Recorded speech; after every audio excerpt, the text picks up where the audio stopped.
Hello and welcome to Connect to Love here on PRN-FM, where each week is a magnificent adventure into the many facets of love, oneness, and our connection to the human spirit.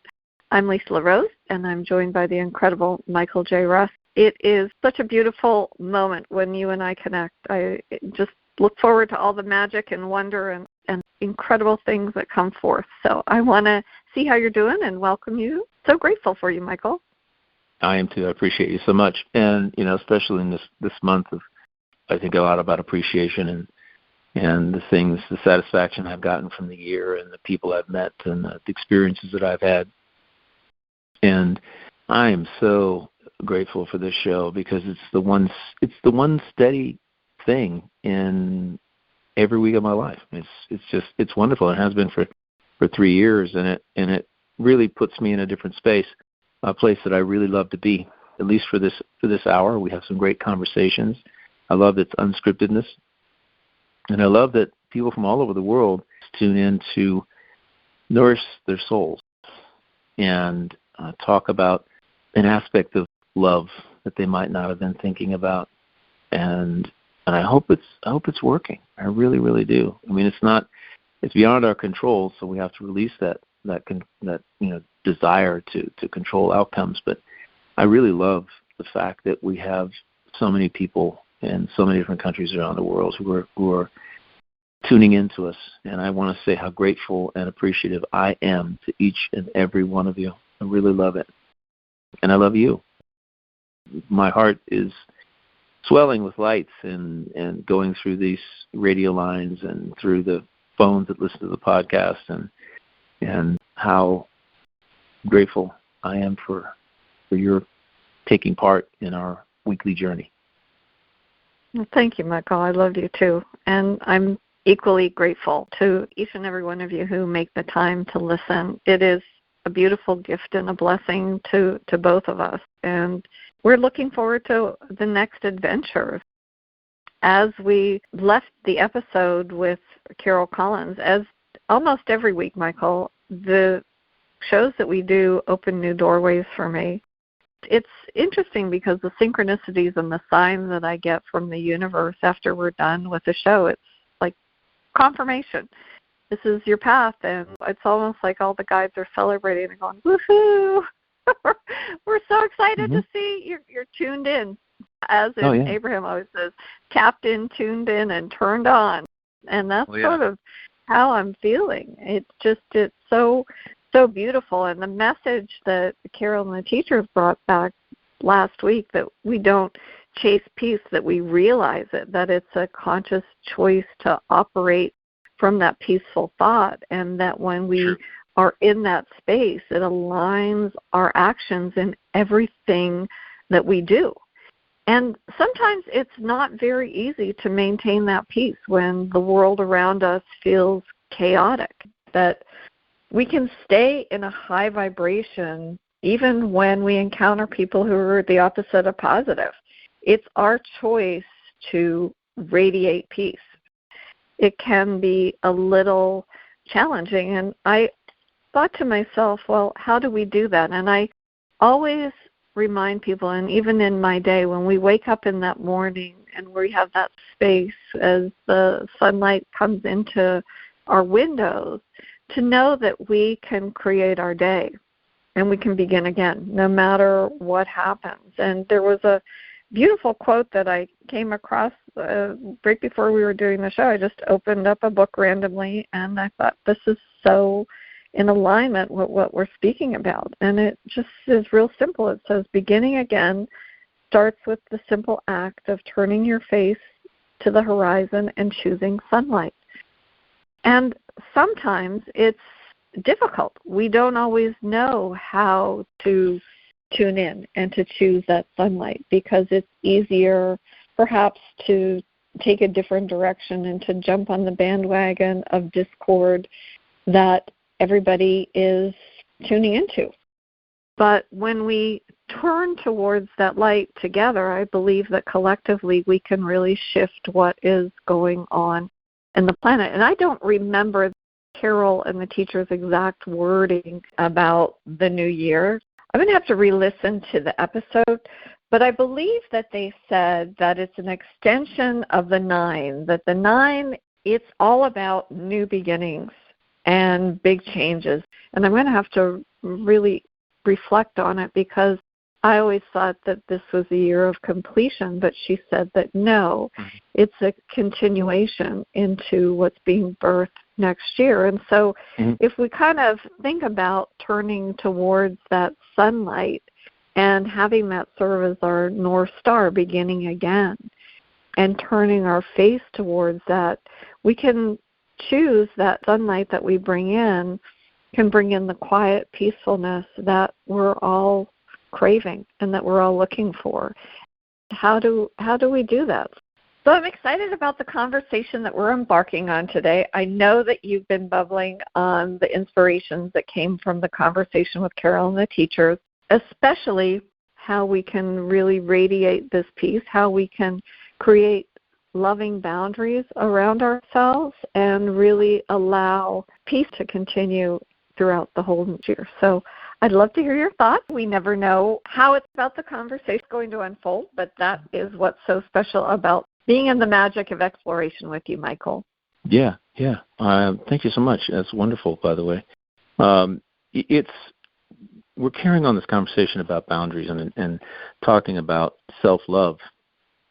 And when I think about that, I think about how the people I encounter allow their external world to dampen their own inner world, to dampen the love they have for themselves by believing in, adopting and believing wholeheartedly in thought viruses that are antithetical to self-love, that are the opposite of self-love, and really more about, because this is the world we live in right now. There's a huge train of a speeding train of negativity and pushing of doubt and fear, and love is the opposite of fear. Love is the opposite of doubt. It's the opposite of anger. It's the opposite of judgment. And when it comes to self-love, you have to apply the same elements, which is you have to make sure that you're loving of yourself, and that you understand fear is false evidence that appears to be real. Don't fall for it. And that judgment, self-judgment, is something that has come to be commonplace, even as a joke. And even as a joke, your mind doesn't understand the joke. You're still programming your reality to reflect your own self-judgment. You're shaming of yourself and putting yourself down. There is no reason to do that. You are light. You are pure light.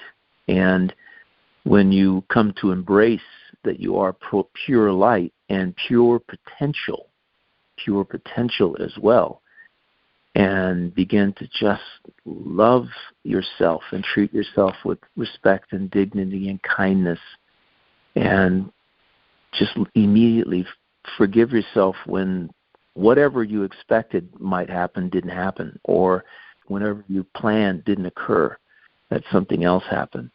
I remember something that Donna Bell, one of our previous guests, had on, and this has come to top of mind this month.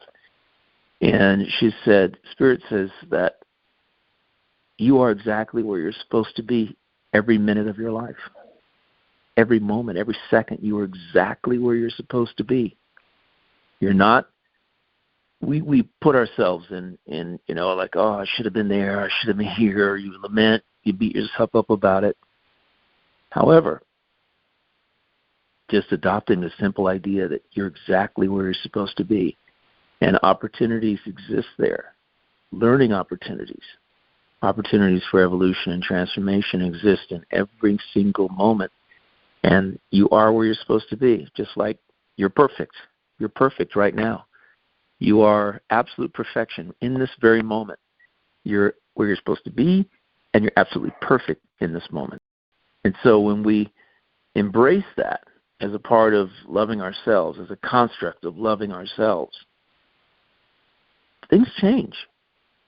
You look at yourself differently. If you really wholeheartedly adopt it 110%, that you are light and everyone on this planet is light. We're all equal.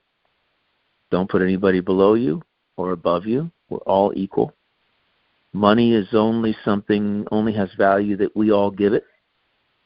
And if we see somebody else as being on a different level than us, a higher level than us because they have more money than us or maybe more education than us, none of that really means anything. That's a construct that we create in this reality.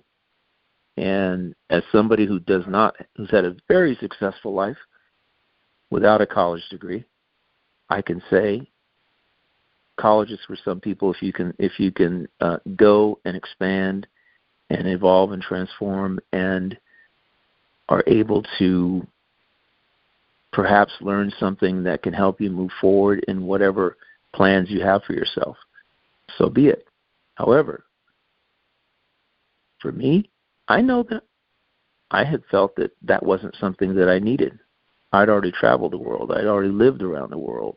And I had learned more historically and from an art perspective. I'd been to the museums I was reading about. I'd seen them in person. I'd seen the places that I was reading about in history. And so I had a different life. But I know that one thing is evident. Whether or not we love ourselves or not is also a choice, just like peace. And we can choose it, and we can operate from that perspective. And in doing so, change every day. We can make every day what we want it to be. We can evolve through the day, and not let things that happen externally impact how we feel about ourselves. We have to make it an anchor. We have to make self-love an anchor, a foundation of our living. And when we do that, things outside of us can't impact us. Mm-hmm. Really can't. So thank you for allowing me to expound upon that for a moment. That's so beautiful, Michael. I'm just so moved by your words. Thank you. And my mind went incredibly in so many different directions. But I thought back to a book that I recently read and then listened to twice. Am in the process of rereading, called The Midnight Library by Matt Haig. And there was actually a quote that I wrote down. It speaks so much to what you're speaking about.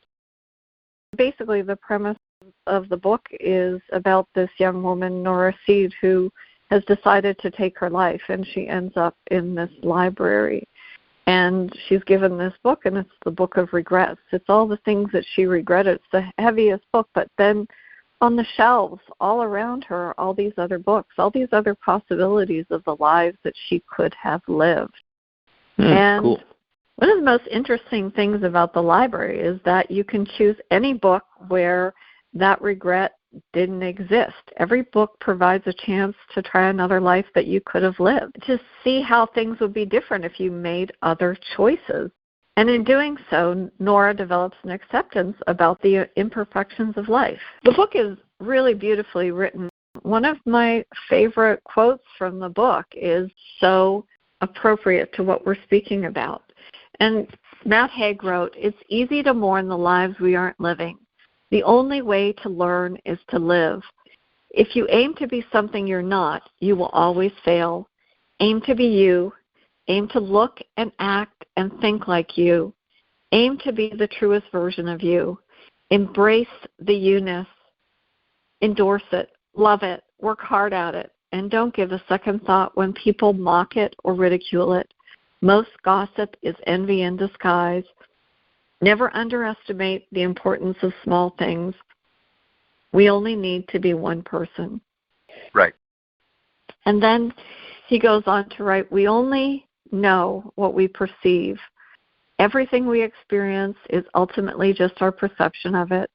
It's not what you look at that matters, it's what you see. You don't have to understand life, you just have to live it."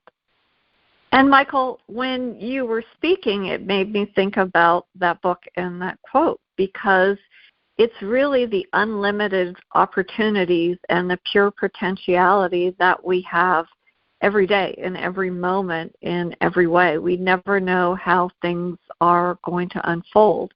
And if we look at the divine perfection in everything, everything always unfolds perfectly, even though we may not have the wisdom at the time to see it. When you understand that, rather than going into the negative and saying, well, oh, geez, I wish I would have done that. No, I don't regret anything that happened. I have this amazing internal peace. And I think that if we, pivot, if we have these boundaries, if we have anybody that's gossiping or trying to steer us a different way, we have that true north. We've spoken about that inner compass that knows what it is. And so within that pivot, when a negative thought or an opposite positive thought arises, we don't need to fight it. We just simply choose a thought, as Carol, the teacher, said, that feels better. And your life can literally turn on a dime. Things can just change immeasurably. I mean, that's what I so appreciated about the value of that book, because the hindsight, when you look back and she saw all of these different things, I'm not going to ruin the book for anybody, but it was so well written, and there were so many things in that book that just really touched my heart, because the author, Matt Haig, also went through a similar experience in his life. There was a time where he was feeling very low and had also contemplated suicide. And then recognizing the beauty and the power of what he was able to bring forth through his book.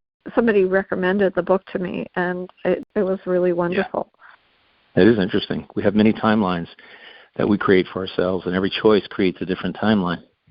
And we think, oh yeah, I'm on the same train and it's traveling in the same direction for years. No, it's not. You have taken tributaries off of that track, left and right, up and down, and you have the ability to move in any direction that you choose. And I love the idea, though, aim to be you. I love that line. Aim to be you. Just be you. So many people I come across. And I guess it's because this is my thought process. We attract what we're thinking. But I come across a lot of people who they see themselves at a way station in life, not really where they want to be, and not really knowing perhaps where they really want to be. And to those people, I simply say, you're exactly where you're supposed to be right now. You have an idea about maybe something you'd like to do in the future. Hold that idea close to you. Believe that it's a reality for you. And then just watch and be highly aware of the people you come across, situations and circumstances that you find yourself in, because the universe will bring exactly what you're looking for, and in many cases better than what you're looking for, when you remain alert and aware to the fact that that is what's going to happen. Many people miss it. They're so into lower frequency thinking of, if I coulda, woulda, shoulda, and I'm not where I want to be, and where do I want to be, and I don't know where I want to be. This kind of clouded thinking happens to blind you to the real wonderful opportunities that exist in the connections that you make on a daily basis with people. I talk to everybody. My mother says I can talk a bark off a tree, and she's always said that, which I find hilarious. That's beautiful, though. Actually, it's hilarious. I can talk to a bark off a tree. Yeah, but that's connection. Somebody who's an introvert, who doesn't really put themselves out there and to connect with perfect strangers, would probably see that as being the case. Oh God, you just talk a lot. You talk a lot. I'm in my family. I'm known as talking a lot. But it's the talking a lot, connecting with people and communicating with them. I just had a client of mine give me one of the biggest compliments that I've ever gotten. He said, you know everything. You're so positive. You know so much. And I said, I make it a point to learn a little bit about a lot of different things so I can converse with people on different levels. And it's not that I actively do it. I just read a lot of things. But I don't read, I want to read an entire book. I'll read the book, as much of the book as I want to absorb, and then I put the book down and I go to a different book. or an article. Sometimes I don't read an entire article. I just read enough of it to absorb to get the crib note version of of what's being discussed, or the points or the facts, so I can understand that particular point of view. And that's pretty much it. I don't buy into it. Somebody said something the other day to me that I thought, I don't know who it was, that was really, really cool. It was about the narrative that we're buying into.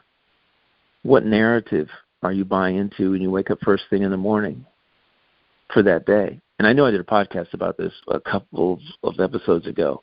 It's really fascinating when you sit down and you think about how you feel when you get up in the morning and the narrative that you believe you're creating for yourself. The narrative of, is it the narrative of I'm busy and never getting anything done? I've got so much to do, I don't have enough time, stressed out, worried, and overwhelmed? Is that the narrative that you lay out when you wake up in the morning for yourself based on what you have to do that day? Or are you laying out everything is perfect, everything is going to go as planned, the things I'm supposed to do today are the things that I will do today, and I'll just let the rest go until another day. And I don't know who I'm going to meet, but I'm going to meet somebody phenomenal today. And I'm just going to hold some light for that person, and I don't know where I'll meet them, and I don't know how many words we'll exchange, but I'm going to meet somebody phenomenal today. And that narrative creates a lot of wonder. It also creates a lot of delight.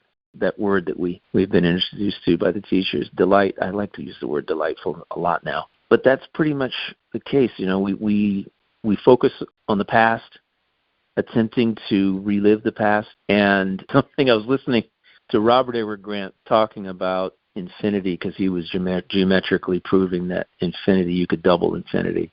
And it's very fascinating and way over my pay grade with regard to math. I understand. Yeah, the guy is way out there. He's brilliant, but I'm like, okay, that's way over me. I don't need to be thinking about that. But he said something very interesting, and he said, yeah, you can't go back and relive the past, but believe it or not, you can change the past. Not physically, but you can change your perception of the past. And in changing your perception of the past, you've changed the past for you, because now you have a whole different outlook on the past. I thought that was phenomenal. Not only that, but I put that in my 2014 book, Zero Adversity. I wrote it in there, and I told people, I said, you can actually use your perceptions. You can use the concept of perception to go back and revisit trauma from the past or some event that has rocked your world. You can go back and put a new perceptive twist on it. And those feelings and thoughts that you had about it, they've changed. So you've thereby changed your perception of the past, and thereby the event itself and how it's impacted you. You can go do that. And he just like flat out, yeah, you can do that. I'm going, yeah, I put that in a book, in 2014, because I thought, yeah, think about that. You can go back and revisit things that upset you, that put marks on your subconscious, right? That scarred your subconscious. You can do that. Things that are on your grid, you can go give them a new twist. Because isn't that the case? Today you're upset about it, and a week from now you're laughing about it. Yeah, why is that the case? Because you've given it a different perspective, a different twist in terms of, you're perceiving it differently because you've had some time.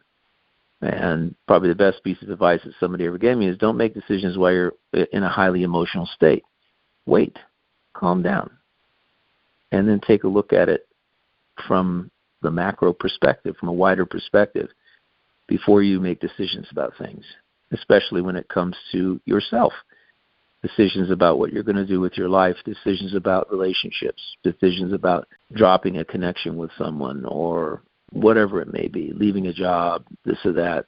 Take time to calm down the emotions, breathe, and let things settle, let the dust settle, so to speak, before you decide to choose one thing over another. Because in a highly emotional state, you're not thinking clearly.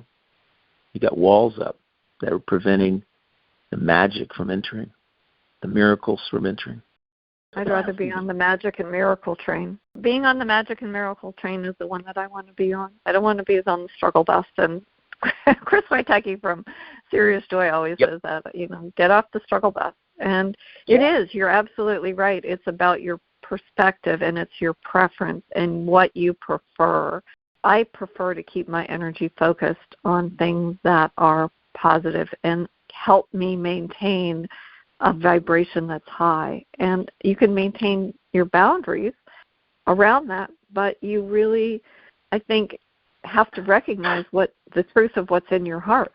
Before the show, I listened to an Abraham Hicks Wayne Dyer 2-hour exchange. And it was very interesting because Wayne, who wrote so many books, I don't know, at the time he said he had written 40 books, so I know he went on to write many more books after that. And he was very candid about the death of his father and how his father had abandoned them as children and left them in an orphanage and went to prison and did all of these things. And when his father died, he went to the gravesite. His other two brothers didn't want to go. But he went, and he said he was very honest. He said, I went there with violence in my heart. And he didn't know what he was going to do, but he had so much unsettled feelings that were from his childhood. He wanted the answers, and then his father wasn't there to give him those answers. And so it made him angry.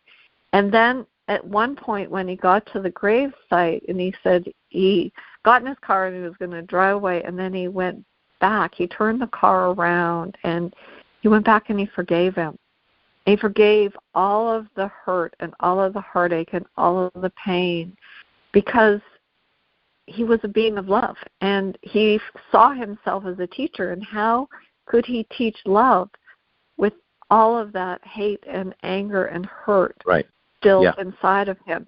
What was so profound was it went on to inspire a movie called The Shift and a book called The Shift, and I can see clearly now. I think he went on to write, I don't even know how many books he went on to write after that, but they were all inspired by that experience. So in looking back and reflecting, his father played the perfect role in his evolution, and even Abraham said that to him, that you were meant to be a teacher, and you have to understand, as difficult as that may have been for you, it gave you the clarity and the foresight and allowed you to see something more beyond what you thought was there. But I think we all sort of do that sometimes. I mean, there's all different types of events in our lives that unfold that are like that if we reflect back on it. But where do we want to emanate from? What do we want to emanate from our heart? We want to emanate love and peace and joy and delight and be delightful. And that's exactly, you're absolutely right, Michael. That's how you bask in that magic and miracles and jump on that high-flying disc, as Abraham always says, be in that space. Be in that space. Yeah, so true. I love that. I love the story. It's fantastic. I think Gerald Jampolsky, Dr. Gerald Jampolsky wrote the book with the title Forgiveness, the Greatest Gift of All. And he states in the book a very, very, very solid case for practicing forgiveness. And it's not a really big book, but it didn't need to be. I mean, it said what it needed to say. And that's really what why a lot of the stuff that I do is the books I write and other things that I create aren't, lengthy beyond measure, because I can say what I need to say. And my goal is to create a spark. And I think that Wayne Dyer did that so beautifully in all his books. He just wanted to stoke a flame. And that's the flame of, in this case, I'm talking about it, one of them is self-love. And forgiveness is a tool for loving yourself. I think it was somebody, too, that talked about being a victim of a specific incident, okay, when you see yourself as a victim of something that happened earlier to you. The event happened once, but then you punish yourself as a result of it, as a result of branding yourself as a victim for the rest of your life. And if there's some person involved, that person that you feel wronged you, that person did that act one time, yet you do you beat yourself up about it and shame yourself as a victim many, many, many hundreds and thousands of times over. And it's interesting how that's the case. And moving beyond the victim perspective to really fully embrace yourself and love yourself for being a perfect human being, a perfect ball of light, a perfect soul, which you really are. You're just living this reality, and you're exposing yourself to things that you're saying I to, that you are creating in terms of your own perceptions. And the difference between being comfortable, happy, feeling delightful about yourself and your life, feeling that self-love, being able to put your hand on your heart and go, I love you, man, this is amazing. This life is incredible. When you can do that, when it's in the face of all the external circumstances that you are interpreting as pointing elsewhere, otherwise, okay, the opposite of. When you can stand in the middle of a hurricane of external circumstances and say, hey, I love you. I'm good. I'm exactly where I'm supposed to be. And any thoughts that I've had about myself, I've forgiven myself for. That's it. I've let them go. And letting go is in my view, one of the greatest gifts that you can give yourself. Let go of the darkness and embrace the light. Only light. And that changes everything. You know, I can recognize, I think I told you this, it might have been last week, I might have talked about it, but I was out doing some shopping, and the two people that I encountered that checked me out both had this, they were stuck in this negative diatribe, this negative narrative about their health and about things and stuff, and that's because that was consuming their life. That's what they talked about. And I just stood and listened. In those particular cases, all I can do is say, you know, I wish you completion. I wish you the best holiday ever, you know, and just share that light with them, because somebody who's in that state has to work through that state to get to a place of where they're not talking about it, or it's not consuming them, in order for them to be open to understanding that their perception of wellness is one of the reasons that they are where they are. They're you know, you can have a hip replacement like my girlfriend did in January, and the same day she's walking. Literally that afternoon, 3 hours. It was 3 hours after the operation. This is a pretty violent operation, putting an anterior hip in. 3 hours later, she's walking. Bought her a milkshake. We drove 2.5 hours home. So that's incredible. Yeah, I mean, yeah. Miracle. Now you can, if she'd adopted, and this is the way this works. Someone who's had a hip replacement says, or somebody who knows somebody who's had a hip replacement, they find out you're going to have hip replacement, and then they attempt to supplant this thought virus, thinking they're doing you a favor by doing it.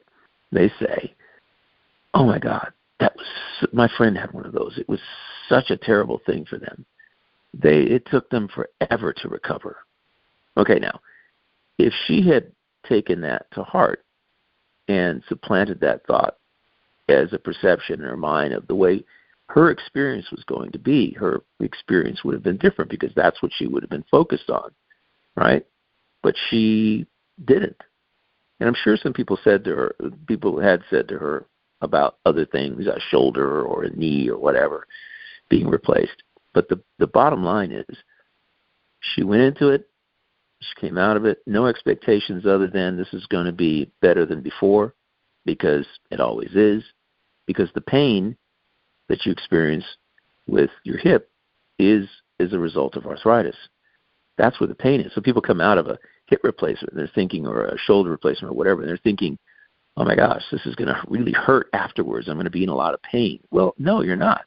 The most pain you'll ever be in is before you have it, because you no longer have the thing that was causing the pain, because you have something new in there. So she was very surprised. Didn't have to use a lot of painkillers and all of that, and she just, basically took them back to the pharmacy to be destroyed, and that was pretty much it. And loves it, and went through and did everything that she should have done. She never beat herself up. It never did that. And you don't have to necessarily say, I want to put this out there, that you don't necessarily have to say, hey, I love you and all of that. You can just not embrace the opposite of love.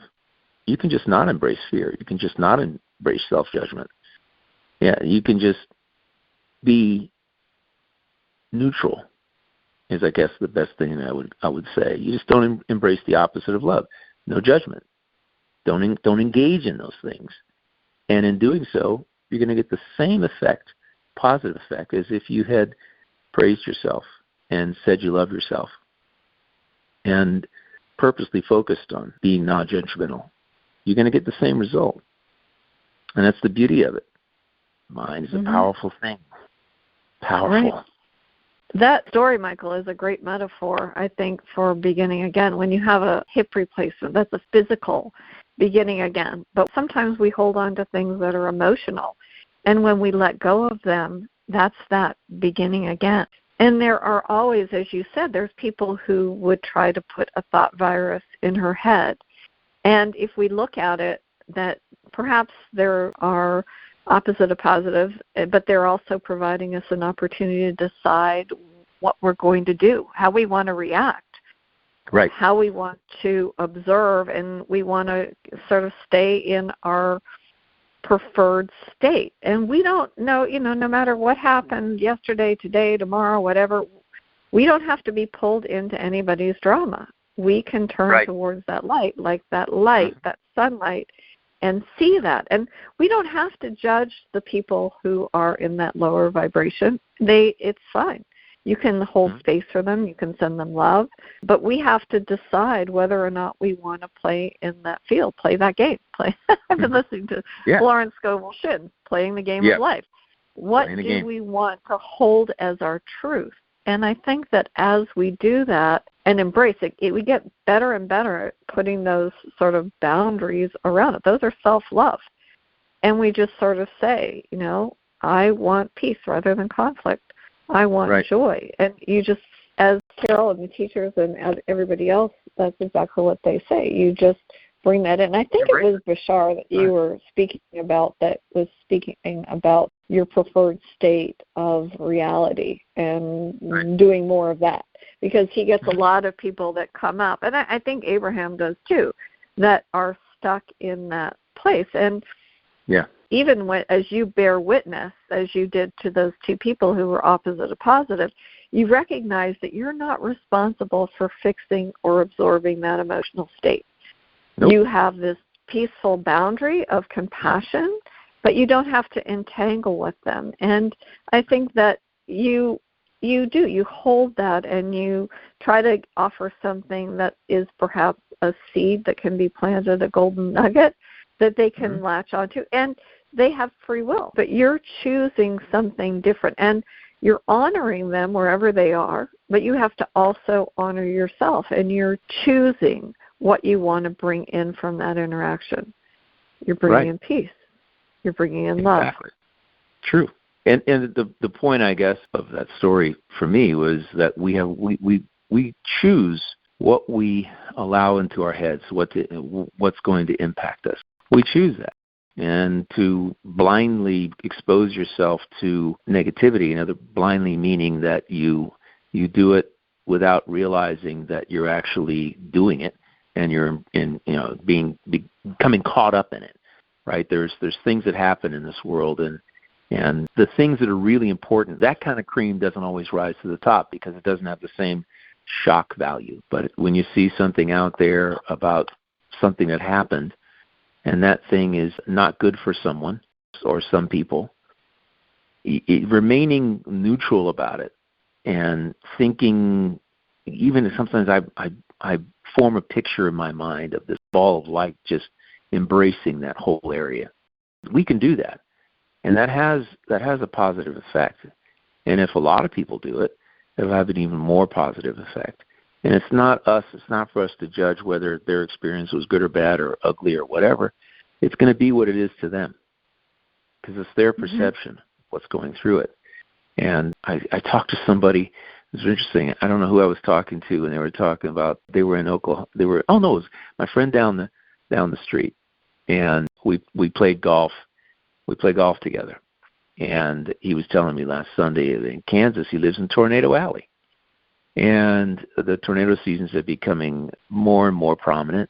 And he said, there was one that hit on the other side of town. And this thing went through there, and it carried through 4 states, right? It's so big, it just keeps going. And that's really what some of the size of these storms are right now, because the circumstances that create them are much more intense. So you get stronger hurricanes, you get stronger storms, you get stronger Arctic blasts, you get stronger tornadoes. And so he said, he says, a friend of mine got their house completely wiped out. And they sat outside their house in a camper, and I went to visit them, and they said, yeah, that's true. That's gone. But, that's life. Things happen. And I don't always know the reason why they happen. However, going to get through this and rebuild and enjoy. And I want to change that. Now I get the opportunity to change that kitchen. I wasn't really comfortable with that thing. But now I have an opportunity to create something completely different for myself, something that works better. And that was his attitude. And that's really the choice that we make in every minute. We can see everything or anything as the worst thing ever for us.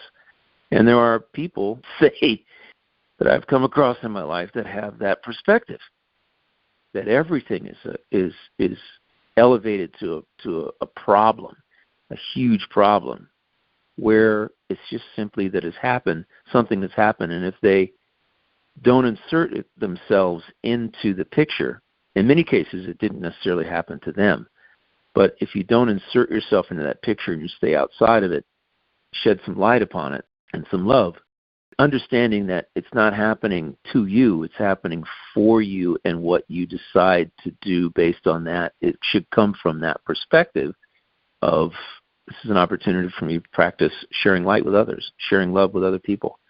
It's an opportunity for that. It's an opportunity to make sure that I revalidate the love I have for myself and the gratitude I have for my life, and then make sure that I share some light with other people, these people who've been impacted by this thing. But I'm not going to absorb that thing. That's the sovereignty. It's my sovereign right not to absorb negativity of any kind. And so, yes, when I'm standing in front of somebody when their life, their checkout with me is consumed by problems that they see as problems in their own life, I smile as much as I can and, just look at them deeply, and just in my mind, I'm just seeing them bathed in love, and they'll get through whatever it is. And I say, thank you, cheers, and Merry Christmas, have a great holiday, and keep moving on. Because you're right, I'm not going to change their mind in that moment, and that's not my purpose. I only have a few moments with them. What can I do to best, have the best impact? And that's just be kind. Be kind, be loving, and be at peace yourself, and be an example that others can see, hey, I can be like that too. That's pretty much it. There's too many people. There's already enough people who will pacify them. And, you poor thing, I know that you feel bad, and you should feel bad about this, and they'll placate you. And that's not me. I know it's not you. And it also doesn't help them to validate their negativity, their feeling bad about themselves, their lack of self-love that they may be displaying. It's not for us. That's not our purpose. To be examples or be influencers, yes. It's interesting because I got an image in my mind. It's so funny where my mind goes, because I could see you standing in front of the checkout line, and as the items are going across the belt, and you hear that ding, and it's being scanned. And as that is going through, all I could think of was like thought check. Okay, is this thought peaceful? Yeah. No, it has to go back through the scanner. Is this thought loving? Is it aligned with the life that I'm creating? Does this feel aligned to me? Am I choosing something different? No, I need to honor my energy. Like ding, ding, ding. And then something does a scan, price check, but that's sort of what those loving boundaries are in action, right? Yeah. Because we have to. You brought that into my head, so thank you, because that's what I was thinking. Ding, ding, ding, and then it's like, price check. No, and then you decide the price comes up, and it's something different from what you were expecting, and the cashier says to you, "Do you still want this?" And you have to make that decision. Yeah. Do you want to pay that price? Isn't that funny? Yeah. Isn't that funny? Do you want to pay that price? Because energetically, we know in our heart. So when you choose a peaceful thought, you choose a peaceful life. You honor your boundaries. You're honoring that love within you, around you, what you're creating in this universe. As Abraham always says, choose the next better thought. So when you're in despair, maybe choose chaos, and then you go up the hierarchy until you find yourself in that place of love. And Abraham always said there's nothing higher than love. And when we cross and we leave this lifetime, that's all there is. Love, love, love, love. And that's why I'm so grateful for this time with you, because it's all about connecting to love. And I think that's what I'm going to be seeing now when I'm the checkout line. That's right. Checkout line. Pop up. It'll be forever with me. Yeah. So thank you for that practical tool, Michael. Like it popped in. And thank you to my guides and whoever else gave me that visual, because it was fantastic. Yeah. I mean, listen, I think Carol gave us, again, the teachers gave us a great visual last week and they've done it before, but the idea of when you have this, when you have a thought that is the opposite of what you really want to be thinking. In other words, you have a thought that is not self-loving. To literally look at something and say, like, you see the color orange and you go, oh, that's orange. I love orange. I have an orange watch. I've got orange shirts at home. Maybe I should go look. I'm going to go look for something orange here that I can buy because I love that color. And if you do that for 3 minutes, if you talk about something completely different that you like or that you love for 3 minutes, that negative thought is gone. It's replaced. It's displaced, as I believe the term should be. It's displaced. And we have to constantly displace the negative thoughts about ourselves that we have about ourselves with positive thoughts. And by simply saying, focus on something that you love, something that you like, and do it immediately, instead of going down the rabbit hole of all the nuances associated with not loving yourself in that moment based on something that you might have done or that you might have thought or whatever. It's a lot simpler to shift your focus. And I do it a lot. I mean, when I play golf, I look at if something doesn't go the way that I had planned, I have an errant situation on my hands, I look at the trees.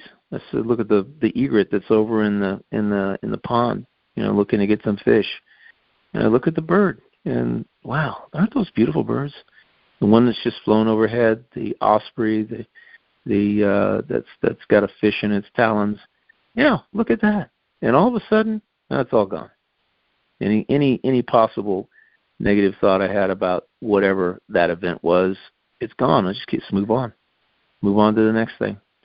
And it's easy for us to find something that we love. It's easy to find something that we can focus on that is beautiful for us, to us. And for us, it's a great skill to have, to develop when you are engaging in self-judgment or shaming yourself in some way, because you don't deserve it. You have to respect yourself and be accountable to yourself when you have those thoughts, and move past them quickly, very fast. Just to me, that's what makes life fun. It's interesting because for some people, I'm certain that they're thinking, self-love is, it's a chore, it's a challenge for me. I've been beating myself up for so long. How do I shift? Where do I begin to do it? And I'll ask you that question, but in my mind, it's, you have to shift the perception first. You have to shift the perception of, I don't like myself, I don't like where I am in my life and everything, to, this is just where I am. I'm exactly where I'm supposed to be, and I can decide at any time to be in a different place. Mm-hmm. Now all I have to do is put myself there and do what my license plate says, which is the word already so. The 2 words. That's what my license plate says, already so, on my car. People ask me, what's that mean? I go, it means I'm already there. And if I think about something that I desire in my life, I'm already there. It's already so for me, and I just move on. And the circumstances will appear to make it so. It's like, it tells me, don't focus on the how. It's already so. Just believe that it's already so. It or better. And in many cases, it's better. So, yeah, that's already so. It's already so. Every single time. Look in the mirror and say, it's already so. Yeah. Going to be there? Yep, already so.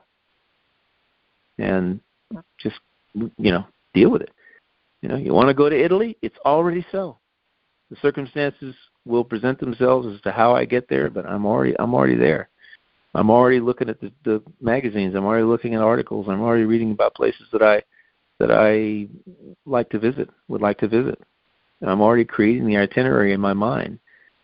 And be happy doing it. Be loving. Be delightful. Have fun with it. And believe it. And guess what? And throw love all over it. Blanket it with love. Throw love and happiness and joy all over it. And at some particular point, it will materialize for you. And it may be Italy and something else. You could win something. It's just like, you know what? You leave it up to the universe as to how it happens. And that's how, I think we plan most of our vacations. You say, where do you want to go? I'm going to go to the place that I'm thinking about most at this point, whatever that turns out to be. The opportunity will arise, and we'll do that, right? And you come across somebody says, hey, you should go there. Go to this thing. That's how the South African thing happened. So we were going to take one rail, and the guy goes, no, don't take that rail. Take this other one. And the same guy said, no, you got to stay at this lodge after the trip. You just take a little shuttle over. It's 20 minutes to this lodge. Stay three nights at this lodge. It's awesome. People say, how did you find these places? Well, we met a guy on a cruise, befriended him, and he told us what we needed to do and where we needed to go and who we needed to see. We weren't, South Africa was sort of like a couple of years down the road maybe. But since the universe can put something in front of you and you just have to just roll with it and have fun with it, which is exactly kind of what we did. And so, yeah, life is an amazing adventure if you see it that way. I agree. And you put yourself in it. Yeah, it's an amazing adventure if you see it that way. Every little bit of it. Yeah, it's. Yeah, and you're right, Michael, because it is. It's all about that perception. I have a friend who lives on the other side of the city, and yesterday we had glorious blue skies and sunlight, and I was on the phone with her. I said, oh, my goodness, aren't you enjoying the beautiful sun and the blue skies? And she said, I don't have any sun over here. All I can see is clouds.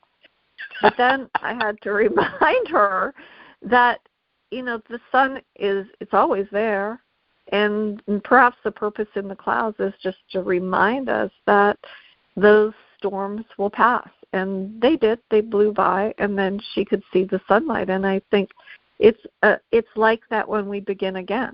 And that's a lot of the times that I will do if I'm having a challenging day. The next morning I wake up, I know that I can begin again and I can do my best no matter what that is. And it's like turning your face to that horizon and choosing sunlight. The light is what is part of us, and we're learning more about that, about the light that exists in us and how we share that light with others, and we embrace that light. And I think that that's what you do every day. And you're also open to whatever is meant to unfold. You pay attention to those little breadcrumbs on your path. You could have said, oh, yeah, well, I appreciate that information, but we're not going there. So, I don't want to even hear about it, right? Yeah, people there. Like exactly. that. And I know you know people like that. However, you don't. You are curious. You pay attention. You look at it as a gift from the universe, and you open to the exploring that. I think that when we do, we allow that in. And look at how amazing your trip unfolded because of it. And I think that that's what peace is like. Peace is not something we chase. It is something we remember that is part of us.